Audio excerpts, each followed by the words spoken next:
વલસાડ જિલ્લાના ધરમપુર ખાતે વિરાટ હિન્દુ સંમેલનનું આયોજન કરવામાં આવ્યું હતું। સંમેલનનો મુખ્ય ઉદ્દેશ હિન્દુ ધર્મ, સંસ્કૃતિ અને પરંપરાના રક્ષણ સાથે યુવા પેઢીને રાષ્ટ્રપ્રેમ, સમાજ સેવા અને ધર્મ ગૌરવના માર્ગે પ્રેરિત કરવાનો હતો। કાર્યક્રમ દરમિયાન સંતો અને સામાજિક આગેવાનો દ્વારા હિન્દુ એકતા, હિન્દુ સંસ્કૃતિનું મહત્વ અને ધર્મ રક્ષણ અંગે માર્ગદર્શન આપવામાં આવ્યું હતું।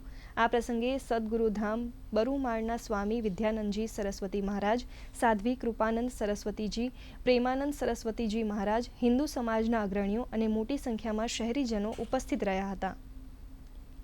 આપણા ઉપસ્થિત રહેતા સંતો, મહંતો અને વક્તાઓ જેઓના પ્રવચનથી કે જેઓના માર્ગદર્શનથી આપણે આગળ વધીએ, આપણા પૂર્વજોની ધરોહરને આપણે કાયમ જાળવી રાખીએ અને આપણે આટલા વર્ષોથી બ્રિટિશરો, પોર્ચુગીસો, મોગલો બધાના આક્રમણ વચ્ચે પણ આપણા પૂર્વજો જે પોતે હિન્દુ રહ્યા અને આપણને આજે હિન્દુત્વ તરીકે, હિન્દુ તરીકે અહીંયા જીવન મળી રહ્યું છે, એ આપણા પૂર્વજોનો ખૂબ ખૂબ આભાર માનવો જોઈએ।